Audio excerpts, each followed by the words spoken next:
Hey everyone, welcome back to my channel. If you're new here, my name's Brie. I post law school videos and sometimes vlogs. You should definitely subscribe down below if you don't want to miss out on those videos. So before I get started in the video, I want to give you guys a little bit of an update about my law school. Essentially, they have said that they want to operate to the fullest extent possible, meaning that depending on which phase Washington DC is when school is going to open is basically how are they going to go about with their plans. So they have various scenarios, but I think their top option right now is hybrid. DC is about to go into phase 2, and if it stays into phase 2 and I guess doesn't go back to phase 1, they will do hybrid for students. If it goes into phase 3, apparently they're gonna basically operate with keep like all in-person classes mostly with social distancing measures. But since DC is about to hit phase 2 on the 22nd of June, they are looking at hybrid options right now. So meaning my civil procedure class and my first year law writing class will essentially be in person with social distancing, and then the bigger classes will be online. So that's interesting, and I'm excited to see what they finally decide. But I don't really mind the hybrid, but it would really be weird starting law school online, and I'll definitely will vlog that. And I don't know, I'm scared because it's gonna be my first year of law school and I need that extra guidance, and being online is completely different than being in person. Like for me, I don't think it's the same type of quality or the same experience. I think it's completely different. But basically that is the update with my school. Now I'm going to tell you guys what I wish I knew before I took the Lsat. So I knew that myself as a test taker that I'm not really good at test taking, so I knew that I had to devote extra time to studying. Does that mean that I actually did that? Not necessarily, because the way that I studied was not necessarily proactive, if that made any sense. So for example, I told you guys previously in other videos that I studied every Sunday. Every Sunday was my test day, so I'd go ahead and take a practice test, correct? After you take a practice test, the smart thing to do is to review those questions, especially the ones you got wrong, and explain to yourself why those answer choices are wrong, because the Lsat has a lot of trap answers. I didn't always do that. I just took the test, I got the score, and I was like, oh, annoying, and maybe I would swiftly go through the questions that I got wrong, and then I would be like, all right, whatever. But I never really went through and saw which ones I got wrong and like analyze them until basically the end. So I think that's one huge mistake that you should definitely not do if you are trying to take the Lsat. Something else that I wish I knew is, I have some notes here on my phone, bear with me one second, is that taking a logic course in school could potentially help you. Although it does go more to depth, if that makes any sense, it could give you that good foundation. Like my friend, she took a logic course class, and at first when you start practicing for the Lsat, it might seem like, wait, what is it talking about? But apparently in the long run, it can give you that leg up. So if you want to challenge yourself and take a logic class, it could help you, but you don't have to necessarily, and it hasn't always benefited everybody. So this is pretty much a gamble. The second thing that I wanted to say is that you could definitely work and study before you take the Lsat, but you need to create a schedule. You need to create a schedule where you devote specific time studying to the Lsat, where you have an environment where you're not being bothered and where it's quiet, and where you can literally study, do practice questions, and review those answers. Because I think the best thing to do to improve your score when it comes to taking the Lsat is to review your questions and answers, so that next time when you get a similar questions, because basically that's what the Lsat is, basically similar questions, you can know how to attack the question, because that's the main goal, correct? So you can get it right.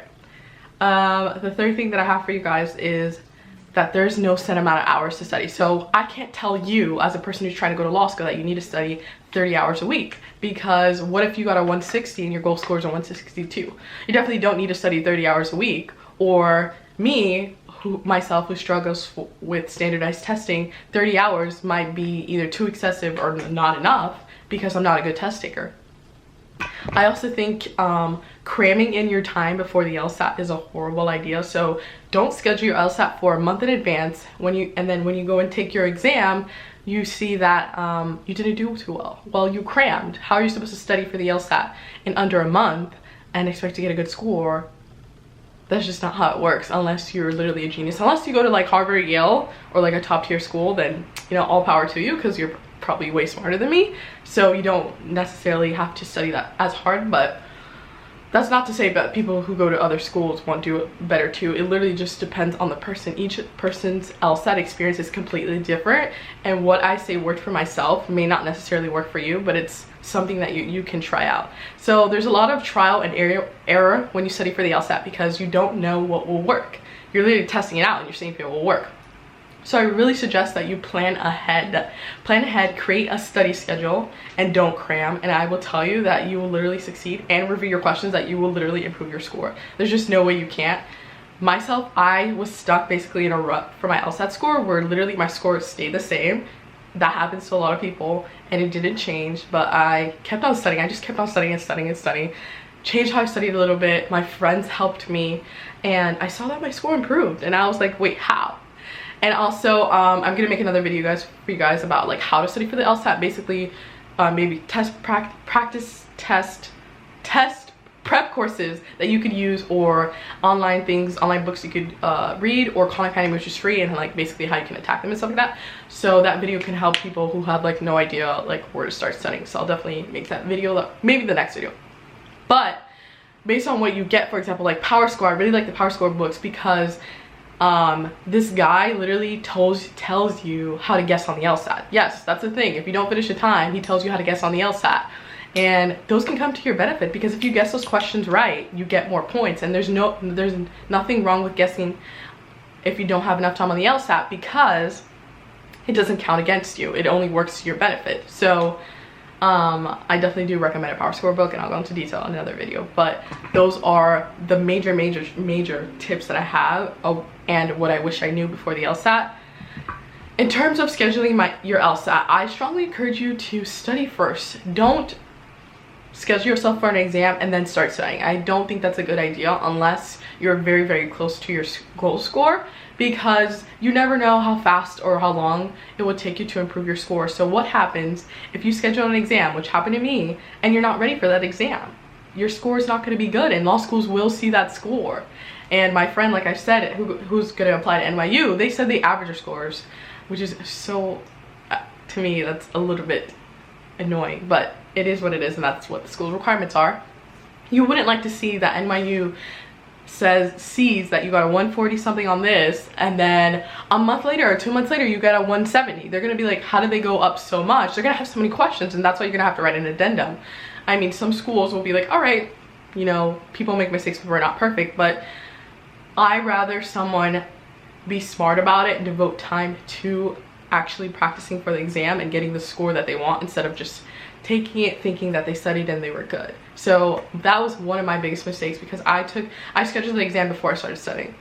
That's not necessarily smart. I told myself, okay, 3 months, that's enough time. That wasn't enough time for myself, and that's why I had to take the LSAT more than one time, which is definitely okay. I had to write an addendum because of that, but that's definitely okay, but it's not encouraged, if that makes any sense. It will look better if you take the LSAT once and you get the score you need and you're done. That's literally something smart. I also really recommend, something else that I wish I knew before, is that I wish I knew to focus on my LSAT first and then worry about my application later, or finish my application and then work on my LSAT. But I definitely encourage the former, which is to study for the LSAT and then take it, and then once you're done with the LSAT, you go and you finish your application, because it goes kind of like hand in hand. I was taking the LSAT at the same time I was finishing my application, so that's very stressful, because if you go on CAS and you go on LSAT and you go to each school's requirements, for example, FIU has like 10 different questions or like lines of things that you have to fill out, but like BU, for example, may have 18 lines of different information. What I do like about LSAC is that it saves your information, like your name, your social security number, and your stuff, so you don't have to keep retyping it. But some schools have different requirements, so you have to go and put that in, so it can be a little bit tedious and it can take a lot of time. And so you have to put in your personal statement, your addendum if you need one, any conduct things that you have to discuss, your resume, your diversity statement, you know what I mean, or any awards you got, what your GPA was, what schools you've attended. So it asks you a bulk amount of information. They want to know as much information as possible, so they can make a good decision or an informative decision about the applicant that they're about to accept or deny or waitlist to their school. Because if you think about it, it's literally somebody you don't know who's reading about your life, your experiences about law school, and they're basically guessing blindly, like, is this person a good person? Is this person a good fit for my law school? So it can definitely be tedious, but I strongly encourage you to finish the LSAT, because then you're done with the LSAT and you just input your scores into the LSAT based on the school, and then you just have to worry about filling out the application, because the application and the LSAT, it takes a lot of time and it can be tedious, especially if you're applying to more than 12 schools like I did. It definitely took me a while to get through these applications. Okay, the next thing that I have for you guys is you don't have to take a prep course. I took a prep course, but not because I have money. I took a prep course because I got it for free, because I was the president of a society at my school, and based on our contract agreement, I was able to take a test course for free. But let me tell you, let me just be honest with you right now. I did not do the homework. I didn't do the homework all the time because I was so busy with being president and just finals with my other classes, because I was taking, can my camera focus? I was taking classes while studying for the LSAT, and it is stressful, and you have to have a time balance, and you may lose your social life. A lot of people write memes and stuff like that. If you go on Reddit, go download Reddit, you should definitely do that, especially for law school admissions. It's called law school admissions. You'll see people be like, oh my gosh, like what it's like to have a social life, and they'll put like a meme, because it's kind of serious depending on the person, depending how much time you want to devote to studying. You'll literally have no social life. For me, I didn't want to take a gap year, and I was like, no, I don't want to take a gap year. So I was president of this, doing this, always at school, working, and I still had to study, and I still had to go to my prep course, and so it was a lot for me, and so I didn't necessarily devote my time, and that's one of also my big regrets. If you take a prep course, do the homework. That's how you're going to improve in your school. You can't just improve by people babbling in your ear, because after some time you probably won't tune out or won't remember, and you need to reinforce what you learned in that class. So if you're not paying attention and you're not reinforcing what you're learning, how are you supposed to do good on the LSAT? You necessarily can't. I can't tell you that I still improved, but I wasn't at my goal score. So that's something else that I wish that I knew before I took the LSAT. And I think that your literally 5-star golden answer to your life for the LSAT is taking practice exams. I know some people who have taken, I think, like 60 before they've taken the official LSAT exam. I took over 30. My friend has taken, I think, over 60. It's a normal thing. You need to practice, practice, practice. Use past exams. The November one is out. When did I take mine? I think the December one is out too. So you have to go ahead and take the ones that are released, because they're most recent ones. So if you had taken those exams in that day, that's the score you would have gotten, and they're more similar in terms of LSAT with any changes or updates that they have to their testing. So you can see where your score would be at. And I think practice exam really tell you what you need to practice on, what your strengths and weaknesses are, and where you're at in terms of your goal score, because it would suck to take the exam and you get a low score, because you literally have to explain to yourself, why did you go to a test? Why did you pay $200 for an exam, go in there and get a low score? Why?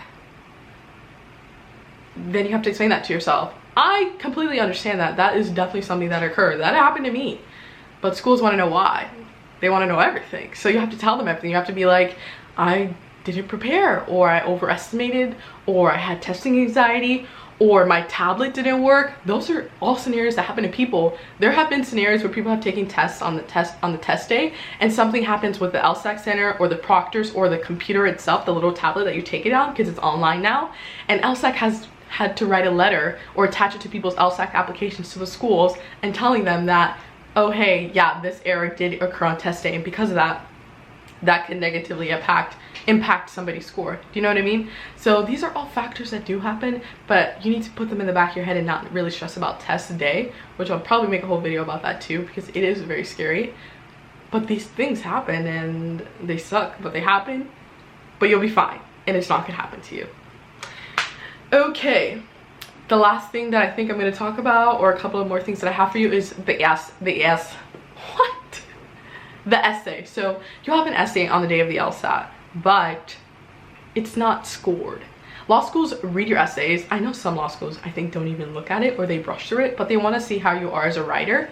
And wow, I just realized that. So basically, when you submit your application on LSAC, your writing sample is there, and they have your LSAT score and your writing sample, so basically they can go through it and see how you write as a writer, because they don't want to admit somebody who doesn't have basic grammar doesn't know basic grammar, or somebody who doesn't know how to spell, or somebody who doesn't know how to make a well-developed thought or idea. They're gonna be like, oh, I don't know, because the big thing about law school is writing, right? So that's not to say that you can't go to, if you can't write, you can't go to law school, but I've heard law schools don't heavily weigh your writing sample, but you still should take it seriously.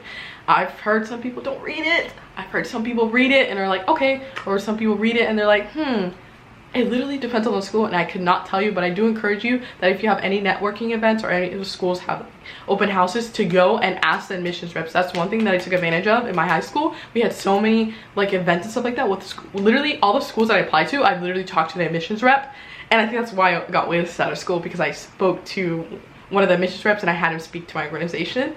If not, I think I would have been denied. But you could also call. There's nothing wrong with calling people, right? Okay, so take the essay seriously, but don't sweat it. I think for my LSAT prep course, I think we spent 30 minutes talking about the essay out of the whole prep course. So yeah. Oh yes, another tip that I have for you guys: choose your testing center wisely.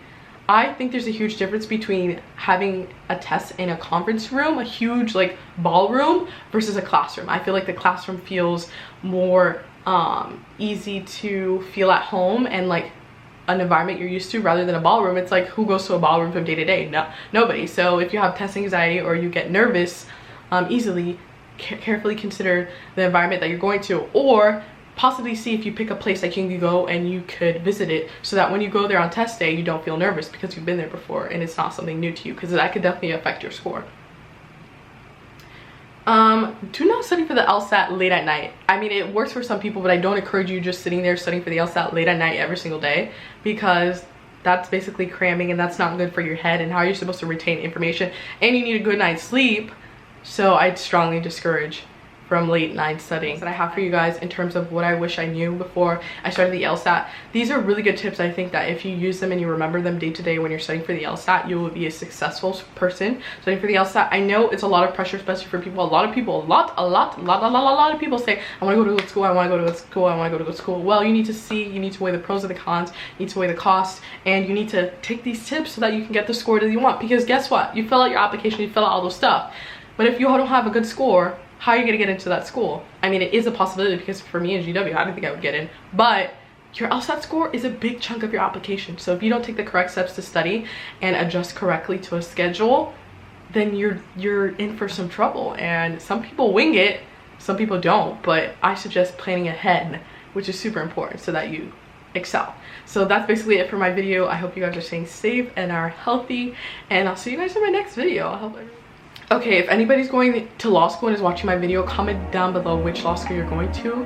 And if you're not going to law school yet, comment down below which law school you would like to attend. Maybe I'll find some stuff about it, or I know some stuff about the school from talking to reps. I can definitely tell you guys. Thank you so much for watching this video. Bye, have a good weekend. Bye.